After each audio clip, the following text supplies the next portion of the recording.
In the middle of the 15th century, there was one city standing between the Ottoman Empire and complete control over the trade routes between Asia and Europe, a city people described as the greatest fortress in the world.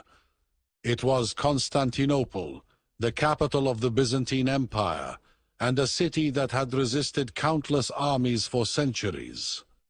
Its massive walls, deep moats, and towering defenses made everyone believe its fall was impossible. But in 1453, a young man only 21 years old appeared, a man who did not see Constantinople as just another city, but as the key that would unlock the world. That young man was Sultan Mehmed II. Since childhood, he had heard the famous prophecy, "Constantinople shall be conquered. What a wonderful leader her leader will be, and what a wonderful army that army will be." Because of this, the city became his obsession. He began preparing the greatest army the Ottoman Empire had ever seen. Tens of thousands of soldiers, cavalry, and elite janissaries trained to fight to the death. But the real problem was not the army, it was the walls. The walls of Constantinople were considered a military miracle, built centuries earlier and never breached by any enemy. The city was protected by a huge moat, an outer wall, and then an enormous inner wall.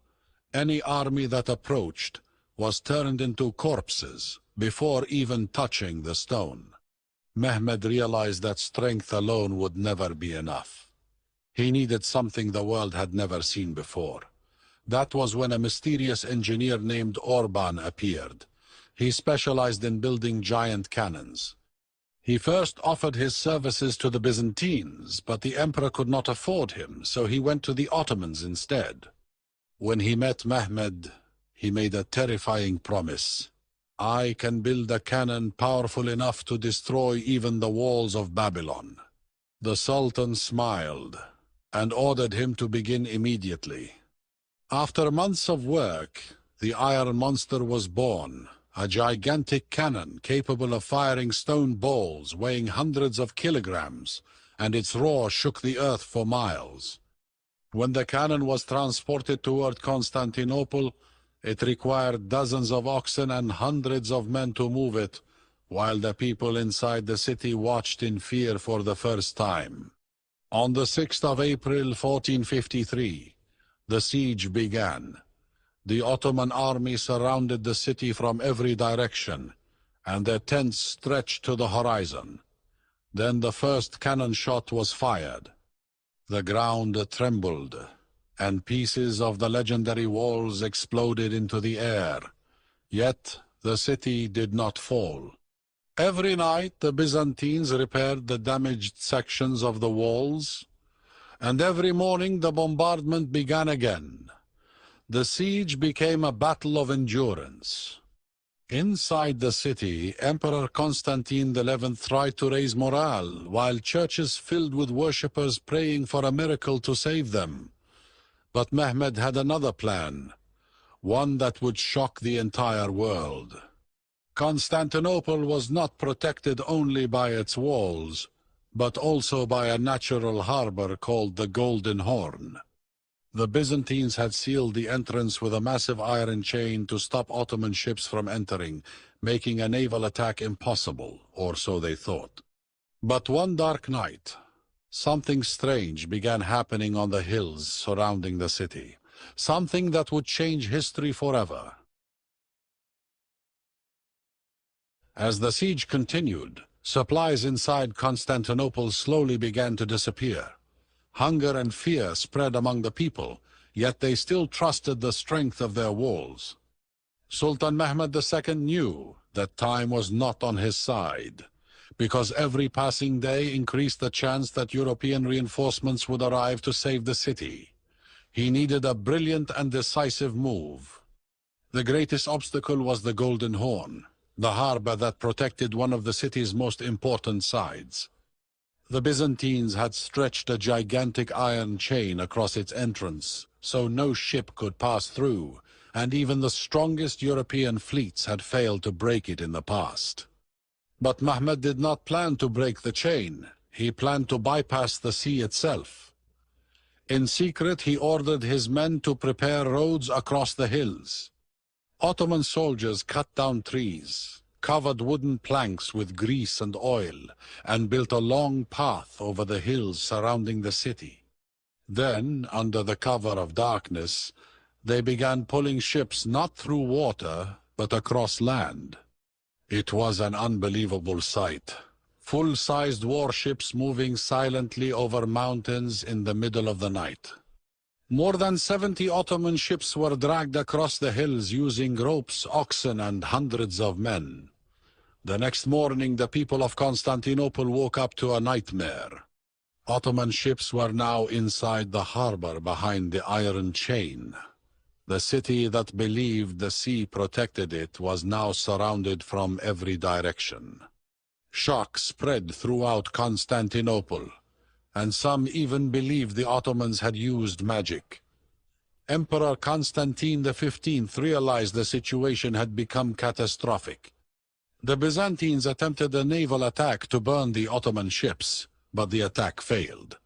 Every day the bombardment became more violent, and the cannons built by Orban began tearing enormous holes into the walls. Even though the giant cannon needed hours to reload, its psychological effect was terrifying. Every explosion made the people feel as though the city was collapsing piece by piece.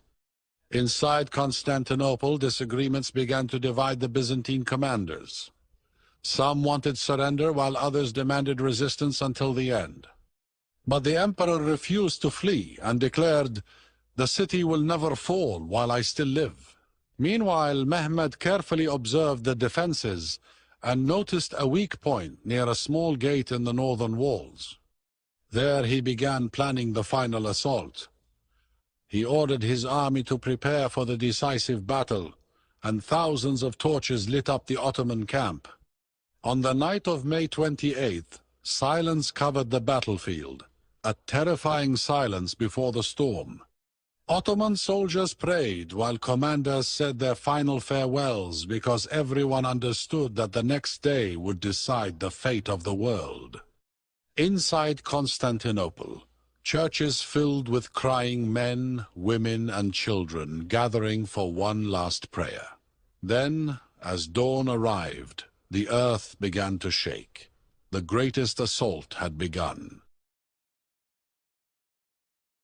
At dawn on the 29th of May, 1453, Constantinople awoke to sounds unlike anything it had ever heard before: the thunder of Ottoman drums, the screams of soldiers, and the roar of giant cannons. The final assault had begun. Sultan Mehmed II sent the first wave of soldiers toward the walls, aiming to exhaust the defenders and weaken their strength. Arrows and fire rained down from above while soldiers fell by the dozens, but every fallen wave was replaced by another. The battle continued for hours. Emperor Constantine XI personally fought on the walls, refusing to hide inside his palace. He carried his sword and fought like an ordinary soldier.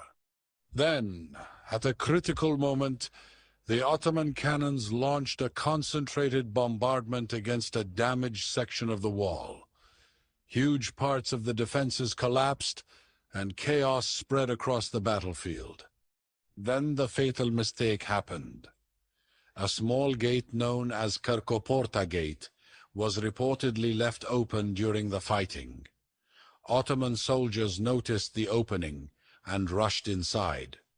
Suddenly, the Ottoman flag rose above one of the towers.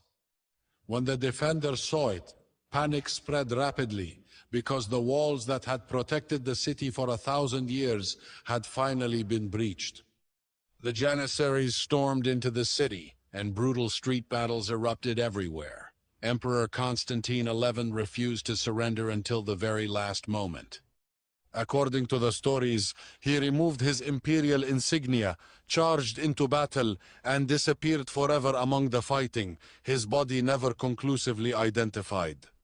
By midday, Constantinople had fallen, and the Byzantine Empire came to an end after more than 1,000 years of existence.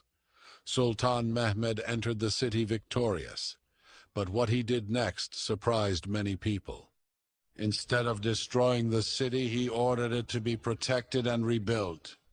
He then went to Hagia Sophia, the magnificent structure that had been the largest church in the world for centuries, entered it peacefully, and ordered it to be converted into a mosque. From that day onward, Constantinople gradually became known as Istanbul and transformed into the capital of the Ottoman Empire. But the fall of the city was not just a military victory.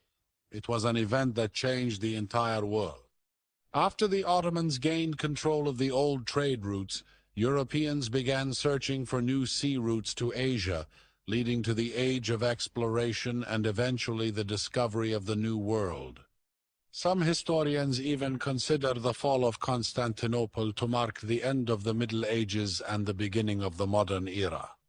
Thus, the city that everyone believed could never be defeated finally fell, not by strength alone, but through intelligence, cannons, determination, and a young leader who believed the impossible could be broken.